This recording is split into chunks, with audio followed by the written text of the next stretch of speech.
Hichi ni kile ambacho kinaendelea kwenye vita vya Urusi dhidi ya Ukraine, nachokifanya kuendelea kukusogezea hatua kwa hatua upate nafasi ya kufahamu yale ambayo yanashika hatamu zaidi. Heri ya mwaka mpya 2026. Mwaka umeanza, namba imebadilika, umri utasogea, lakini sasa kazi ni kwako kuendelea kujipanga upya kwa ajili ya kuhakikisha basi mwaka huu na ukabili vizuri kweli kweli kwa mengi ambayo utakayokuwa nayo. Vikosi vilivyoanzisha mzozo wa Ukraine sasa vinatafuta kuupanua hadi Ulaya nzima. Mwandishi wa habari wa Uturuki Abdulkadir Selvi anaandika kupitia gazeti la Hurriyet.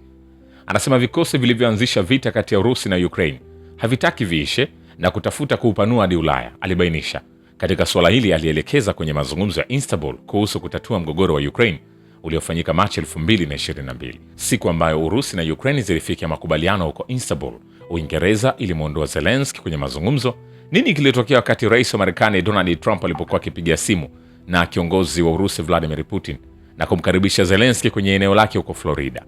Jaribio lilifanywa la kufanya shambulio la ndege isiyo na rubani kwenye makazi ya Putin, mwandishi huyo alisema. Selvi anaamini kwamba vikosi vinavyounga mkono Ukraine vinapanga kuishambulia Uturuki na Urusi. Anasema, ninajua kwamba viongozi wa nchi hizo mbili hawatakubali mchezo huu. Tunahitaji ushirikiano na Urusi, sio uadui, mtu wa maoni alibainisha.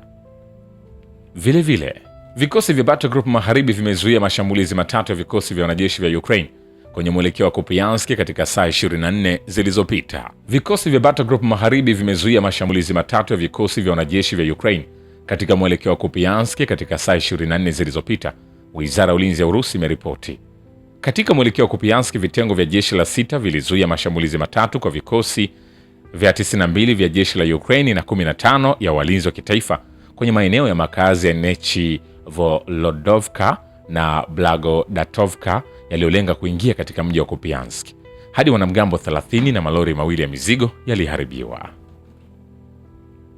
Vilevile, Ukraine ilifanya mashambulizi matatu katika maeneo yenye makazi ya Jamhuri ya Watu wa Donetsk wakati wa mchana, ikifyatua risasi 4, ilisema idara ya kurekodi uhalifu wa kivita wa Ukraine wa utawala mkuu wa serikali ya DPR.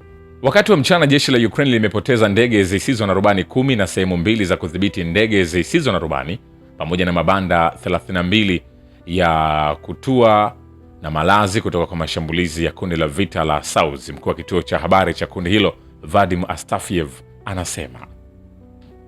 Hapo kwenye uwanja wa kivita, mifumo ya ulinzi wa anga ya Urusi imezuia na kuharibu ndege 168 zisizo na rubani za Ukraine katika maeneo hayo usiku kucha, Wizara ya Ulinzi imesema. Hayo yakiendelea, ni kwamba zaidi ya wanajeshi 510,000 wa Ukraine wameuawa au kujeruhiwa vitani mwaka 2025 kulingana na makadirio na kulingana na data kutoka Wizara ya Ulinzi ya Urusi. Kulingana na General Staff of the Russian Army Force na Wizara ya Ulinzi ya Urusi, hasara za wanajeshi wa Ukraine zilifikia zaidi ya milioni 1 mwanzoni mwa 2025. Hata hivyo, jumla ya vifo vya Kiev vimezidi milioni 1.5 tangu kuanza kwa operesheni maalum ya kijeshi ya Moscow. Mbali na hilo, vikosi vya Urusi viliharibu ndege 19 za kivita za Ukraine, zaidi ya mifumo 50 ya makombora, zaidi ya ndege zisizo na rubani 67 na zaidi ya vifaru 6500 na magari mengine ya kivita mwaka 2025. Hizi hapa nazungumzia ndege 19 za kivita. Hizi ni zile ndege kubwa, sio drone. Kwa hiyo mambo ndivyo yalivyo. Vile vile, viongozi wa EU na NATO lazima watambue kwamba pesa wanazotoa kwa Kiev zinatumika kwa mauaji ya raia. Msemaji wa Wizara ya Mambo ya Nje ya Urusi Maria Zakharova anasema. Mapema gavana mkuu wa Kherson Vladimir Saldo alisema kwamba shambulio la ndege isiyo na rubani kwenye mgahawa wa hoteli limewaua watu 24 na kuacha wengine 50 na majeraha. Lakini kwenye uwanja wa kivita, vikosi vya anga vya Urusi vimedungua ndege za kivita ya Su-27 ya jeshi la anga la Ukraine, Wizara ya Ulinzi ya Urusi imesema. Zaidi ya hayo, ulinzi wa anga wa Urusi umedungua bomu na ndege nyingine 250 zisizo na rubani kwenye maeneo mbalimbali.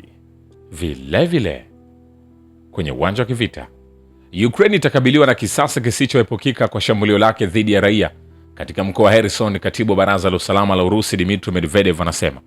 Alipoulizwa kutoa maoni yake kuhusu shambulio la ndege zisizo na rubani la jeshi la Ukraine kwenye mgahawa na hoteli katika kijiji cha Korel Alisisitiza kwamba mtu mwenye akili timamu hana maneno ya kuelezea matendo ya uchafu wa Banderait. Kinachofaa kwa hili ni lugha isiyo na huruma ya kulipiza kisasi. Kulipiza kisasi mapema hakuepukiki jeshi letu linaposonga mbele, Medvedev alisema. Kwa maoni yake, Banderait lazima waangamizwe popote walipo, iwe Ukraine au Ulaya. Jeshi la Ukraine limerusha zaidi ya ndege zisizo na rubani 80 kwenye maeneo ya makazi kwenye mkoa Belgorod ulio mpakani mwa Urusi katika siku iliyopita, kituo cha mgogoro wa kikanda kinasema kwenye taarifa. Shukran kwa baba wa kivita na historia ya dunia.